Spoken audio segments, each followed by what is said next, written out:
All right, Raymond James Stadium here in Tampa, gritty 23-20 49ers win over the Buccaneers, who really fought tooth and nail to the death. I thought that a play today that exemplified how ready Tampa was to try to spoil the 49ers afternoon here in Florida was Baker Mayfield. My goodness. The stiff arm on Nick Bosa. I've never seen a quarterback stiff arm one of the best defensive players in the game for 5 to 7 yards and then throw for the first down. It was 4th and 7. It was do or die time for Tampa Bay. It's the first thing that I asked Nick Bosa. I walked into the locker room and I said, "What did Baker just go superhuman on that play?" And the answer a little bit was yes, but Nick Bosa didn't want to get a horse collar penalty. So that's one of those situations where there are so many rules protecting quarterbacks that I thought that it was smart for Nick Bosa to not drag Baker Mayfield down by the horse collar. They're just stuck in between a rock and a hard place. But still, that's not the point. The point is that Baker Mayfield was there to play at the very end, despite the fact that the Bucs were so shorthanded. But the 49ers ultimately had more superstars going in the other direction. That's Brock Purdy, who's a superstar elite quarterback in this game. There should be absolutely no question about that at this point. We've got the statistics from this football game, and you don't need the stats to know that Brock Purdy was awesome tonight, but the stats do help support the case and show just how good he was. I don't fault Baker Mayfield, by the way, for being in the negatives there in EPA per play, expected points added per play. His wide receivers combined for 4 catches and 28 yards today. He had no Jalen McMillan, no Mike Evans, no Chris Godwin. He was throwing primarily to Cade Otton, the tight end. But anyway, Baker did what he could have done with the very limited arsenal. Brock Purdy, meanwhile, turned around and just lit Tampa Bay on fire. I mean, 0.49 EPA per play. That means the 49ers are gaining a half expected point every single time that Brock Purdy drops back to pass. An 80.5 QBR is excellent. It's not quarterback rating, it's QBR. 8.7 completion percentage over expectation. I mean, this was top notch stuff. And I wrote about it on the San Francisco Standard. The article is now up, which is great news. So here in this awkward setup that I have in the Tampa Bay press box, I can get this up on the screen and give Mike the link so you guys can all check out the article while we're still on the live. There it is. The 49ers superstars Purdy, McCaffrey, and Kittle make the difference in Tampa. Shout out to John Steinberg, my editor, comes through clutch with the excellent headline. My headline definitely wasn't that good. It's hard to write headlines. I wrote the article and it's good, but the headline, I don't know. So I just sent it to Mike. He's going to put it up in the description. I'm going to put this up on Twitter for everybody to be able to check out. So let's get this set for everybody. It's on the Standard. It's free. You can go check it out. And it's going to be on Twitter in like 10 seconds probably. My article from Raymond James Stadium. All right, that should do it.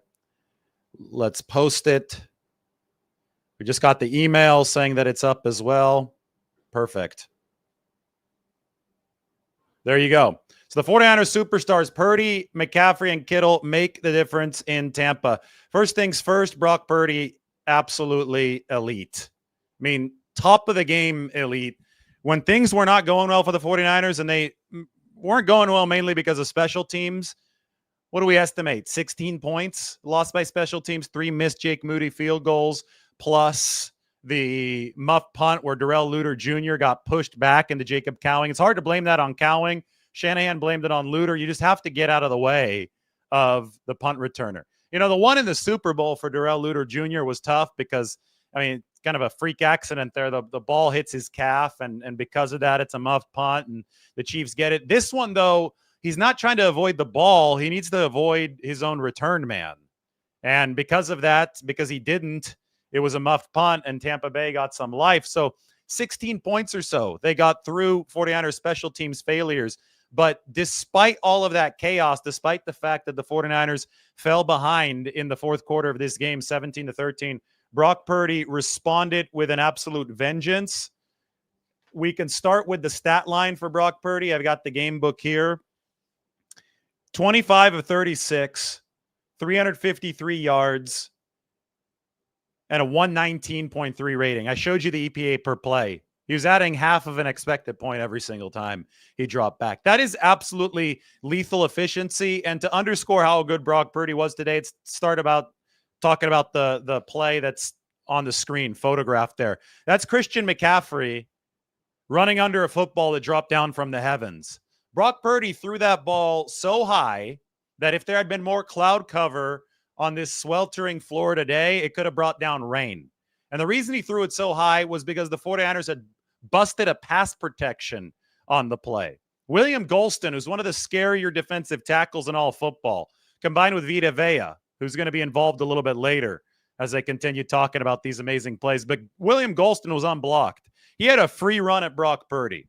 Now, those people who play video games at home and try to make this sound like it's really easy, the stuff that happens on the field behind me, do not comprehend that having William Golston, all 290 pounds of him, he's probably 6'5", 6'6", bearing down at you at full speed, it's not easy to make a throw, especially when you're not expecting that to happen because there was the busted protection.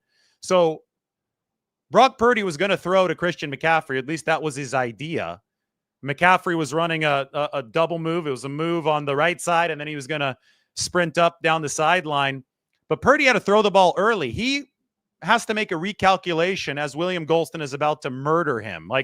He's coming in through that unblocked lane. He's about to bury Brock Purdy into the turf here at Raymond James Stadium. So Purdy says, I've got to throw it early. And he doesn't try to check it down to Christian McCaffrey. He doesn't try to throw it out of bounds. He says, I'm going to throw that deep route, but I have a second or 2 seconds of less time to do it. So what I'm going to do is I'm going to throw it high. I'm going to put more of an arc on it, more of a trajectory, like a rainbow on it. So that way the ball gets to the same spot that it would have gotten at the same time that it would have gotten, just in a different way. If you don't understand how hard that is with a 6'5", 290, 300-pound defensive tackle about to bury you in the ground, then all hope is lost. You don't understand the game of football. Like what Purdy did there, if you put every other quarterback into that very same position in the NFL, more often than not, maybe every single time, that play wouldn't be made. That might have been a singular play that Brock Purdy made. Now, I'll give guys like Burrow and Patrick Mahomes credit. And yes, I'm sure that if you gave him 10 opportunities to make that play and make that throw, they would make it at least once. But even Brock Purdy wouldn't make that 10 out of 10 times. Maybe not even 5 out of 10 times. But the fact that he could make it the one time when it counted to today, in crunch time with the 49ers down 4, I mean, you have to tip your cap. That was an elite throw from an elite quarterback and also an elite play from Christian McCaffrey, who's wearing a helmet, who hadn't played in 271 days, right?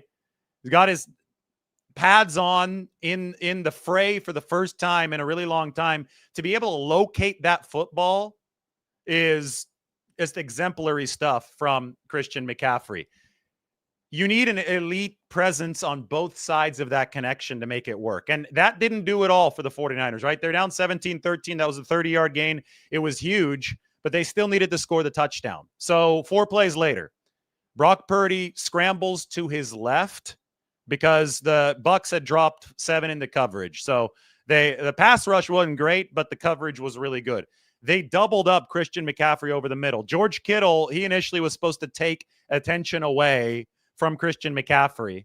The safety was supposed to peel out with Kittle. That's what the safety did. But they still had Christian McCaffrey doubled up. So Purdy wisely decided not to throw to McCaffrey, who was his first read on the play. Purdy escapes the pocket, resets his hips, throws to the back corner of the end zone. And that, there's probably one tight end in the league that can consistently make that catch. It's not Travis Kelce. It's George Kittle. The double toe tap. Kelce's not athletic enough to make a play like that, to get open like that against the safety in a tight window. Travis Kelce is a great player.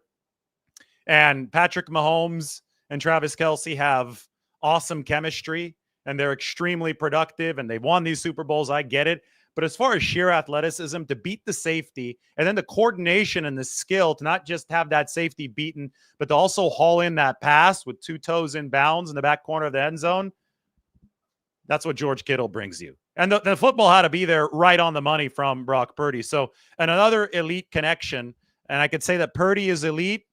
So are his weapons. And that's the 49ers superpower, right? We can talk about the flaws of this team, and they mainly reside on special teams.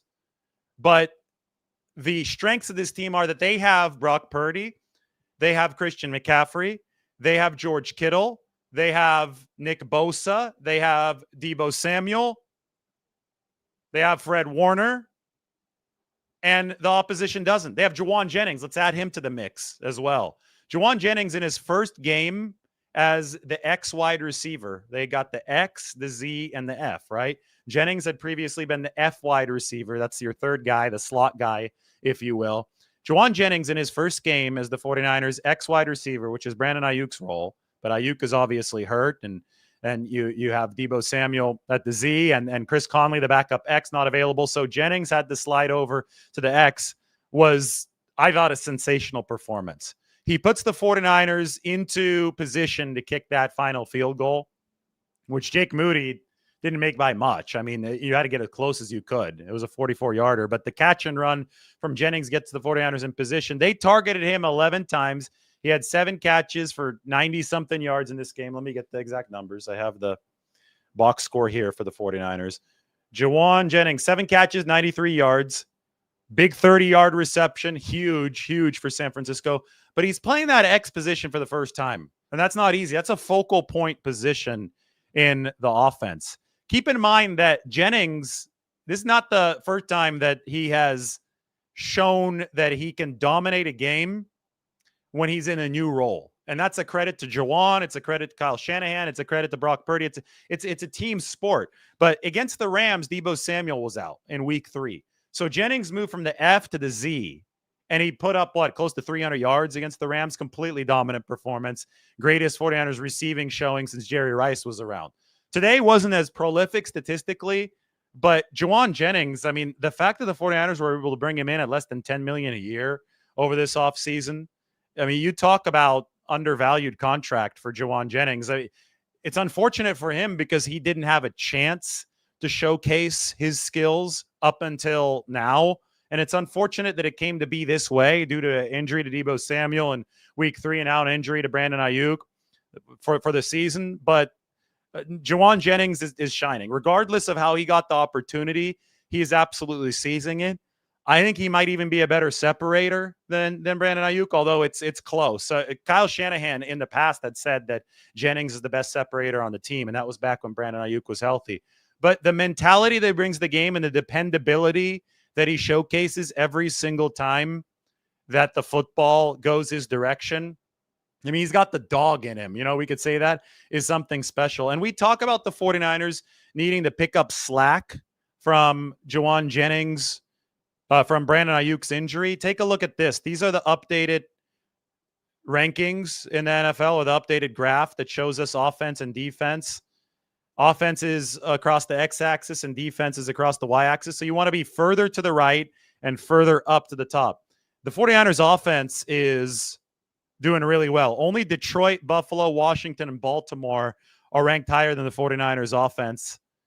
And one of the reasons why I think the 49ers are going to have a top 3 offense by the time all's said and done, now that Christian McCaffrey is back, one of the reasons they can say that is because Brandon Ayuk has been effectively replaced by Jauan Jennings. I mean, what Jauan did in this game today, combined with what we've seen him do already, especially in that Rams game, should give the 49ers plenty of confidence they could pick up the slack left behind by the ACL tear to Brandon Ayuk. As you can see here, the offense is in a good spot. The defense is only in a decent kind of average spot. They're just barely above the average line. Obviously, stuff is not going to change all too much week to week now since it is week 10. But I do have to say, and a lot of people are getting this wrong, that was actually another solid 49ers defensive performance. The special teams really hung the 49ers out to dry in this game. There are no ifs, ands, or buts about that. But Baker Mayfield, this is not a good stat line. 18 to 29, 116 yards. That's 4 yards an attempt. That's really bad. It's bottom barrel efficiency for Mayfield, so the 49ers did a really good job there. Only 4 catches for 28 yards for the Bucs receivers. That's what the 49ers needed to do to a Tampa Bay team that was missing Evans, that was missing Godwin, that was missing McMillan. And I get it. Tampa Bay had 110 yards rushing on 27 carries, but they don't eclipse 100 yards if the 49ers don't muff that punt, right? I don't think they eclipse 100 yards if the 49ers make their field goals, because that created an artificially close game. The 49ers outgained Tampa Bay by nearly 200 yards. It was like 415 to 217 or something like that, 198 yards. They outgained them by 198 yards. They held Tampa Bay to 3.7 yards per play, yet they only won by 3. You look at that, and it just doesn't add up. It's not the defense's fault. The rushing production that Tampa Bay did have came because the 49ers special teams failed the defense and put them out there in a close game way more than they should have put them out there in a close game. If San Francisco had just made their field goals and not muffed the punt, they're up by 2 scores at least, and Tampa Bay is not able to run the ball 27 times. That's the thing about this game, is that the Buccaneers were able to put in an upset bid because the 49ers special teams screwed so many things up. But the 49ers defense as a whole, the numbers are sound. The numbers are exactly, I think, where the 49ers needed to be coming out of the bye week with the rest. I thought that was really encouraging. Now, Renardo Green got hurt in this game. I think it was a foot. We're going to find out more on the injury side tomorrow from the 49ers. So they're already missing Charvarius Ward. He's obviously on personal leave right now following the tragic death of his 1-year-old daughter, Amani Joy. So it started in this game as Deommodore Lenoir, Renardo Green, and Isaac Yiadom. And Rock Ya-Sin had to come into this game toward the end of it. So we'll see where they have a deep cornerback room, and the coverage was certainly not the problem today, but we'll see how they evolve moving forward, given some of the moving pieces on the back end. I really don't find much of any issue with the defense, except for some of the penalties late. But some of those, God, were tough luck penalties. You had Fred Warner with the hands to the face, but it was as he was getting held by the guard coming through. Surprising to me that we didn't see 2 flags thrown on that play. And then, I mean, you look at Nick Bosa and the Mayfield play. Sometimes, I mean, both sides are paid. Both sides can deliver spectacular plays. Brock Purdy was a superhero today. For at least one play, Baker Mayfield was a superhero today. To be able to stave off Bosa while rolling out and then get that throw downfield to convert the 4th down, you have to credit Baker Mayfield. Those of you just joining, that's the first thing I asked Nick Bosa when I went into the locker room today. And he simply said, I didn't want a horse collar penalty. I think people would be pretty damn mad at Nick Bosa had he dragged Baker Mayfield down by the horse collar and obviously drawn a flag on the play. That would have been very, very tough for the 49ers. So he was, holding out hope that Baker Mayfield wouldn't be able to muscle through a throw downfield for a completion. But Mayfield made that throw. So Bosa was between a rock and a hard place on the play. He's also not healthy right now. He's dealing with the hip pointer. I think Fred Warner was joking in the locker room, like, damn, Nick, you going to make it out to the plane? Because Nick is, just hobbling out to the locker room. He'll make it out to the plane. He had a dance there with his teammates. What I will say about the Nick Bosa dance is that it was pre-planned with his teammates on the play. That included Leonard Floyd. And that was after Bosa's big sack on the second to last Tampa Bay drive. So between that and the awesome Baker Mayfield 4th and 7, you can look at that 49ers defense and say, these guys were really, really close to absolutely shutting the door, but they did shut it enough. They did end up holding Tampa Bay to a field goal that gave the special teams unit a chance to redeem itself. So let's talk about the special teams, because yes, that was a putrid performance from the special teams. I predicted 31-13 49ers. That's an 18-point margin, right? The special teams missed 3 field goals. That was Jake Moody. And the special teams muffed the punt, Darrell Luter Jr. bumping into Jacob Cowing. So the touchdown came right after the muffed punt. So that's 7 points plus 9 points. That's 16 points that the 49ers gave away on special teams, at least in this game. Now, they did have a good special teams play. There was a 31-yard return from Jacob Cowing, and that led to the touchdown drive that I talked about with the awesome Purdy throw to Christian McCaffrey. And with the amazing connection between Purdy and George Kittle. So, yeah, maybe we give some points back to special teams. Maybe the special teams cost the 49ers only 14 points, not 16, 13 or 14. We'll say 14. So add that to the margin of victory. 49ers win by 3, add 14 points. 17. I predicted an 18-point win. There's your difference. You lost all your ground on special teams today if you're the 49ers. I think that if we look at this XY chart, the 49ers are in the upper right. I think the defense is on its way up. I think that today's performance was actually an efficient performance for the 49ers defense. They deliver more of those. They can get to around the area that the Detroit Lions are right now. And the offense is only going to get better. 49ers could be right around where the Detroit Lions are at the top of the NFC. But what this graph does not account for is special teams. Special teams is the great equalizer. And right now, the 49ers special teams equalized the hell out of this in a bad way for San Francisco today. They absolutely have to be better on special teams. Now, the tricky part of this discussion is that they faced the number 1 ranked special teams unit in football before the bye week, Dallas, and the 49ers were objectively better than the Cowboys in that game. A lot of the problem today was Jake Moody missing the 3 field goals, and he just happened to come on and kick the game winner from 44 yards. So that was great for his confidence. But I think with Moody, we need to have a more nuanced discussion. Everybody's like, oh, cut Jake Moody. I don't care. Bring back Anders Carlson. You do understand that Jake Moody had just missed over a month due to a high ankle sprain. So much of kicking is mental. So he comes back from the high ankle sprain, misses 1. That compounds into 2. That compounds into 3. There might have been some overcompensation happening there in between those misses. The 49ers are not out of their minds, unlike a lot of people on social media. They're going to see things through, and they understand that there's an extenuating circumstance with Jake Moody having come off of an injury. He had rust. It got to him. No, you should never miss 3 kicks. You can never accept that passively as an NFL team. But what you can say is there was something going on here when he did have to come back after a long time off. And you can reevaluate this next week, which is exactly what the 49ers are going to do. Moody's going to kick again for them next week, provided that he's healthy, provided that he didn't aggravate anything there with the high ankle sprain. And if he struggles similarly against Seattle on Sunday, I'm sure that the 49ers will have much more serious discussions internally about how to move forward with the kicking position because they don't have that much breathing room.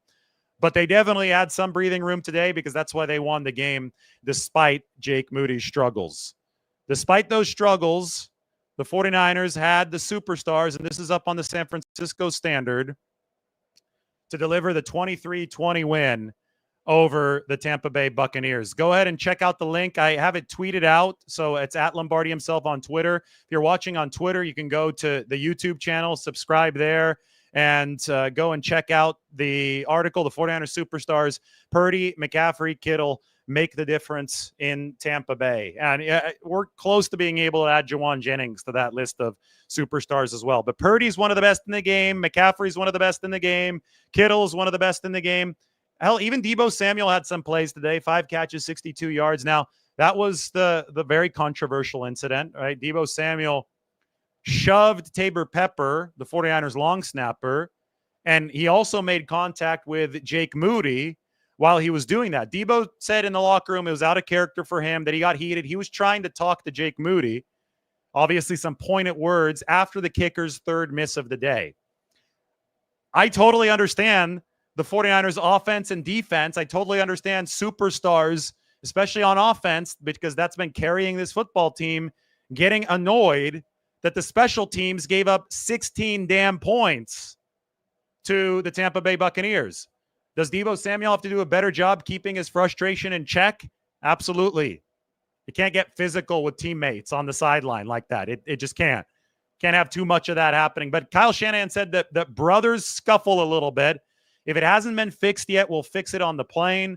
We'll go back to loving each other tomorrow. That's what Shanahan said. And yeah, that's what the 49ers have to do. Does that incident mean that they have a bad team culture, that there's poor chemistry? No, it doesn't. This is a violent sport that requires full buy-in. It's not played on social media where people show no toughness at all, where people think that it's as easy as pressing a button on a video game. No, this requires full buy-in. that can lead to some emotional swings on the sideline. There's a lot of joy and exhilaration when things go well. There could be a lot of frustration, especially when things go almost comically bad. And losing 16 points on special teams would qualify as the latter. So Deebo Samuel was frustrated. Tabor Pepper was trying to protect his kicker. I think you actually like to see that if you're analyzing what Tabor Pepper did. And guess what the result was? Jake Moody came back out there after that incident and drilled the game-winning 44-yard kick. I will tell you that the 49ers, at least from an external standpoint, the way that people look at this, the Deebo Samuel, Tabor Pepper, Jake Moody incident, that will be judged, at least externally, based on how the 49ers special teams unit responds moving forward. What if this is a dominant special teams unit moving forward? Everybody's going to be like, oh, Deebo, great. He got into Pepper and Moody's face, and that turned the special teams unit around. Now, if this team just falls apart moving forward, people are going to look at that Deebo Samuel incident and say, hey, there are fractures on the sideline. I think either way, people will be making a bigger deal out of it than it really is. I think it's just emotions overflowing because it was comical how badly the special teams was performing. So you saw the emotions overflow. The 49ers are going to move on from it. Social media tends to dramatize things. Football players, the more alpha types, the leaders, they tend to just go out there and play football. Their emotions might run hot, but they're not going to let it dominate the discourse forever and forever, just like social media. It was a notable part of this football game, though. So it is something that we have to cover, and I talked about it in the article up on the San Francisco Standard. Looking through the 49ers catch distribution today, Jennings, 7 catches, 93 yards. McCaffrey, 6 catches, 68 yards. Deebo Samuel, 5 catches, 62 yards. Pearsall, 4 catches, 73 yards. George Kittle, 3 catches, 53 yards. Ricky Pearsall, 71 days after he was shot in the chest, caught his first career touchdown. And we have an awesome quote from Trent Williams here to highlight the occasion. Here's what Williams said about Ricky Pearsall. Super proud. Just seeing him run into that end zone, what a full circle moment. He deserves it all. He's busted his tail for this moment. Couldn't be more proud of the kid. That's Trent Williams and Ricky Pearsall. I mean, if you can talk all you want about Deebo Samuel and Tabor Pepper and Jake Moody getting into it, but also talk about that. Also talk about the fact that Ricky Pearsall got shot in the chest 71 days ago and has scored a long touchdown now and is turning into an awesome contributor. Christian McCaffrey, what he does in the simplest sense is you can't double cover anybody else, because if you do, then a linebacker is going to be on Christian McCaffrey over the middle. So what that does is it opens up one-on-one matchups for players like Ricky Pearsall. And it wasn't just the touchdown that the 49ers got from Purdy to Pearsall at the start of the game. It was also in crunch time, Purdy throwing sideline to sideline. He was stretching the field horizontally to Ricky Pearsall, like a crucial completion. First, they went to Jennings on that game-winning drive. Jennings picked up, 8, I think, to the near side. Then they went to the far side, and that was Pearsall. So it was 2 outside-the-number throws on a football field that's 53 and 130 yards wide. Great throws, but great separation attained against single coverage for both Jennings and Pearsall. So if McCaffrey is going to open things up gravitationally for the 49ers offense like that, the beneficiaries, the guys that really stand to eat because of it, are guys like Jennings, are guys like Ricky Pearsall. And they beat the man coverage today with great dexterity and great skill for the 49ers. So you do have to give Ricky Pearsall a big tip of the cap because this was a huge day for him. Tampa Bay was very committed to slowing the run game today. 49ers had only 22 carries for 75 yards. So that's why Purdy had to throw 36 times. Brock Purdy's obviously elite, so he's able to win a game where he throws 36 times and control a game where he throws 36 times. That's great for the 49ers, but I think that we're going to see a correction moving forward. With Purdy continuing to deliver these insanely efficient performances, and I could put this up one more time when we're talking about insane efficiency. Let's look at it right here. With Purdy continuing to deliver these insanely efficient performances, teams are going to bring more guys down into the box, or teams are going to do the opposite of bringing guys down into the box. They're going to go back into two-shell coverages. Two-shell coverages will mean that the 49ers can run. And it's a good thing that Purdy's weapons are also elite, such as Christian McCaffrey, who had 13 carries for 39 yards, because he'll have running room, given the way that his quarterback is playing. I thought it was smart for Tampa Bay to try to take away the run game for the 49ers today, because if you lose running-wise, it's over. But if Purdy's making you pay on the back end to the degree that he was, future opponents are going to have to adjust for the 49ers. I do find it interesting that San Francisco did go by committee a little bit at running back. Not fully, but there was a pitch count for Christian McCaffrey, who was playing his first game in over 270 days. They brought Jordan Mason in for a carry and Deebo Samuel in for 3 carries much sooner than they typically had in the past when Christian McCaffrey was available. So I think McCaffrey, between 13 carries and 6 receptions, 7 targets, that was on pace to be 20 touches. It wasn't one of those 30 touch games for McCaffrey. They did take some of the load off of him, and it will be interesting to see how they reintegrate him into the fold moving forward. Why don't we talk a little bit more about the 49ers defense? You know who made a play today defensively for the 49ers? Devondre Campbell. That was something, wasn't it? Devondre with the just nice and open space. And that was a big play. I'm trying to remember exactly when it happened. I think it was a 3rd down play in this game. They're obviously missing Dre Greenlaw. Today was a game where they could probably get away with it just based on the shortcomings of Tampa Bay's skill position weapons, given all those injuries.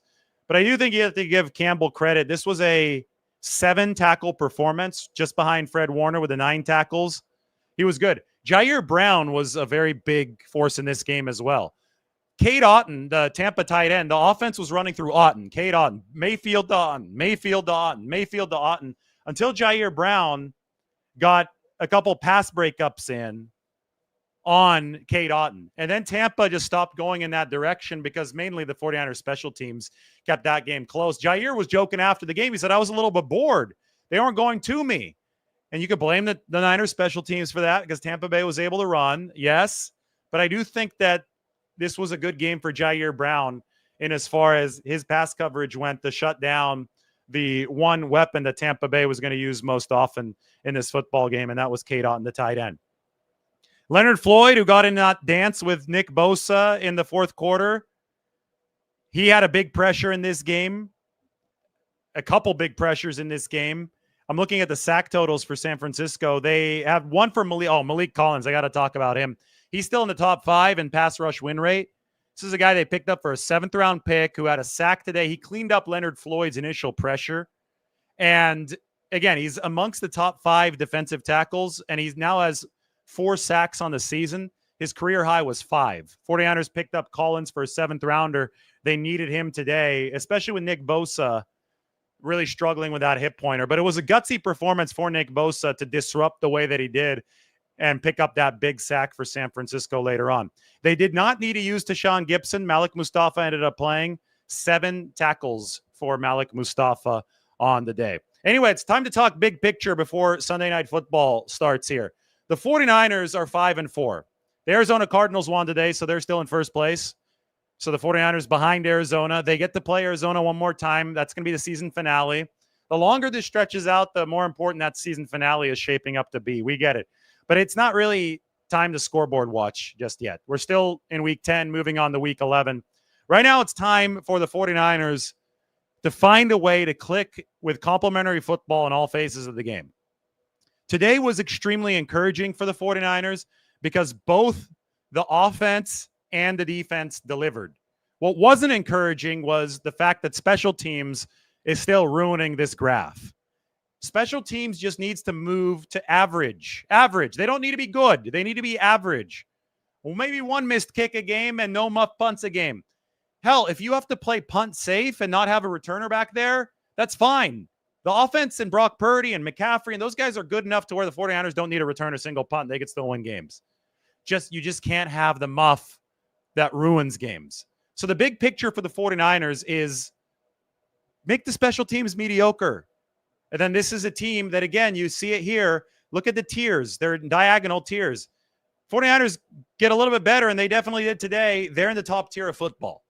Offense and defense is in the top tier of football. This is a Super Bowl contender as long as special teams doesn't screw it up. Anybody who tells you differently is not making a good take. That's where the 49ers are as a team in the big picture. Now, schedule-wise, they've got the Seattle Seahawks coming in next week. Huge game, Levi's Stadium. Looks like the 49ers got through this one in decent health shape. You can knock on wood because nobody likes injuries. But if they win next week, they're 6-4, and that sets up the gauntlet, right? At Green Bay, at Buffalo. Then we could talk about December football all we want. But first, we should talk about what happened on November 10th, the day before Veterans Day. Salute to all the veterans out there. And that is the 49ers superstars, Purdy, McCaffrey, Kittle, make the difference in Tampa.